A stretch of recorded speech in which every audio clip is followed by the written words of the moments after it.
Hello hi नमस्ते everyone, this is your educator Apoorva और आज हम सॉल्व करने वाले हैं प्लांट फिजियोलॉजी सीरीज के 2021 के क्वेश्चंस। अदर वीडियोस मैंने अपलोड कर दिए हैं, अगर आपने वो वीडियो नहीं देखे हैं तो जाकर आप वो वीडियो देख सकते हैं। तो चलिए आज का ये वीडियो स्टार्ट करते हैं। अगर आपको ये सीरीज पसंद आ रही है तो प्लीज़ मेरे चैनल को सब्सक्राइब करना ना भूलें। तो लेट्स स्टार्ट द वीडियो। आज का जो ये पहला क्वेश्चन है 2021 का, जिसमें पूछा गया है लीफी प्रोटीन्स के बारे में। So which of the following statement about the leafy regulated gene in Arabidopsis thaliana is correct? का फंक्शन क्या है, ऐसा क्वेश्चन यहाँ पे पूछा गया है। सो ऑप्शन अगर हम देखें तो leafy is involve in floral meristem identity, leafy is involve in leaf expansion, leafy is involved in root meristem identity, and leafy is involved in shoot differentiation. So leaf vegetative shoot apical meristem होता है, उसको convert करना flower में। सो leafy का function क्या है actually? So leafy expression is activated. If leafy's expression is activated in vegetative shoot apical meristem, that shoot apical meristem is converted into floral meristem identity और वहाँ पे फ्लावर का development start हो जाता है। इसका मतलब वेजिटेटिव फेज से रिप्रोडक्टिव फेज में प्लांट का अगर कन्वर्जन करना है तो लीफी जीन इन्वॉल्व होते हैं। नाम लीफी ऐसा क्यों दिया है? क्योंकि अगर इस जीन में म्यूटेशन हो जाए, मतलब लीफी जीन में अगर म्यूटेशन हो जाए तो फॉर्म क्या होगा? फ्लावर का फॉर्मेशन नहीं होगा, ओनली लीफ का फॉर्मेशन होगा। इसीलिए म्यूटेशन होने के बाद क्या फॉर्म होता है उसके अनुसार उस पर्टिकुलर जीन को नाम दिया जाता है। सो लीफी जीन इन्वॉल्व होते हैं फ्लावर डेवलपमेंट में। अगर उसमें म्यूटेशन हो जाए तो फ्लावर ना फॉर्म होके लीफ फॉर्म होगा, इसीलिए उस जीन को कहा जाता है leafy gene. This question, so leafy acts early during the transition from vegetative to reproductive development and initiate the floral meristem identity. So leafy is involved in floral meristem identity. This is the answer of this particular question. So leafy is a master transcription factor controlling floral meristem identity. Leafy convert the shoot apical meristem to the floral meristem. So leafy is activated the floral organ identity genes such as apitala1. So हमें पता है ABC gene में जो अपिटाला 1, अपिटाला 2, पिस्टिलाटा और अगैमस, ये सारे जो jeans है फ्लोरल ऑर्गन आइडेंटिटी जीन्स, उसके एक्टिवेशन के लिए लीफी क्या करता है? इम्पोर्टेंट रोल प्ले करता है। इस पर्टिकुलर क्वेश्चन का आंसर अगर हम देखें, that is nothing but the A, that is involved in floral meristem identity. I hope you got this question. चलिए आगे बढ़ते हैं। अगला जो क्वेश्चन है that is simply related to the chlorophyll A and chlorophyll B structure. So इस question में पूछा है chlorophyll B is distinguished from the chlorophyll A by having dash dash group placed of the dash dash group.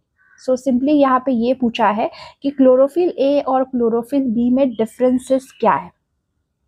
Chlorophyll B का structure अगर हम देखें तो यहाँ पे CHO that is formyl group present होता है, और क्लोरोफिल ए अगर हम देखें तो वहाँ पे मिथाइल ग्रुप प्रेजेंट होता है। तो क्लोरोफिल ए में प्रेजेंट होता है मिथाइल ग्रुप और बी में प्रेजेंट होता है formyl group. So chlorophyll B is distinguished from the chlorophyll A by having dash dash group, that is formyl group, and that group is replaced dash dash group, that is methyl group. इसीलिए C option जो है वो यहाँ पे correct है, क्योंकि B में formyl group present होता है और फॉर्माइल ग्रुप ही रिप्लेस करता है मिथाइल ग्रुप को, जो कि क्लोरोफिल ए में प्रेजेंट होता है। So chlorophyll A has a methyl group at the position of C7 of the chlorine ring.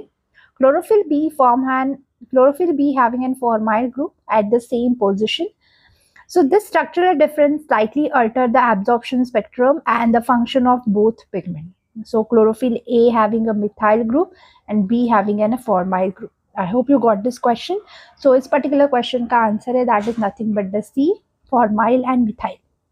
ये आपको यहाँ पे याद रखना है कि एक के पास मिथाइल होता है और बी के पास फॉर्माइल होता है। चलिए आगे बढ़ते हैं। Ripening of banana can be induce by. So बहुत बार बनाना जो होते हैं वो आर्टिफिशियली राइप किए जाते हैं। राइपनिंग के लिए कौन सा हार्मोन रिस्पॉन्सिबल है, ऐसा क्वेश्चन पूछा है।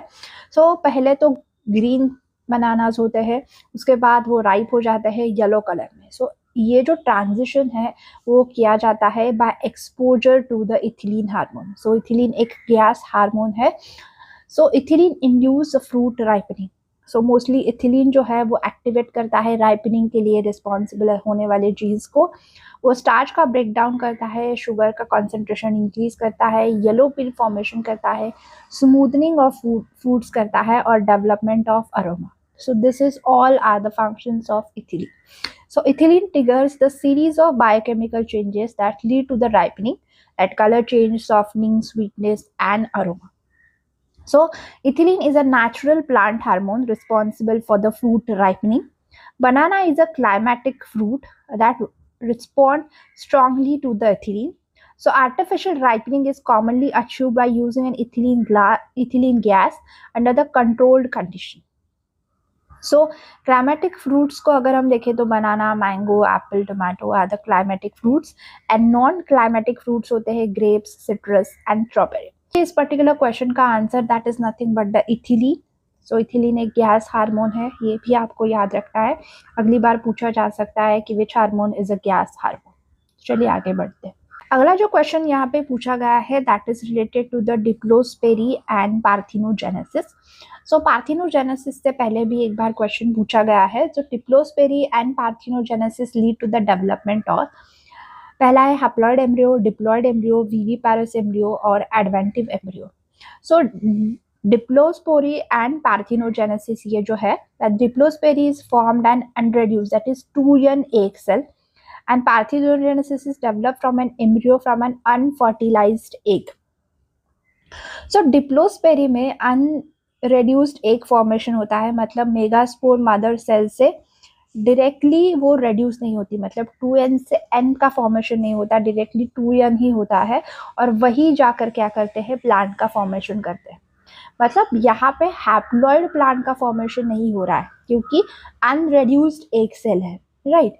सो 2n अगर है तो there is no responsible for the haploid embryo. हमने पिछली बार भी देखा था गाइनोजेनेसिस, एंड्रोजेनेसिस, ये जो प्रोसेसेस है उसमें हैप्लॉइड एम्ब्रियो का फॉर्मेशन होता है क्योंकि वहाँ पे फर्टिलाइजेशन नहीं होता। डिप्लोस्पोरी में अनरेड्यूस्ड एग सेल से प्लांट का फॉर्मेशन हो रहा है, राइट। सो इसीलिए ये जो प्रोसेस है that is not produce an haploid plant. So यहाँ पर अगर हम देखें और not produce a haploid embryo.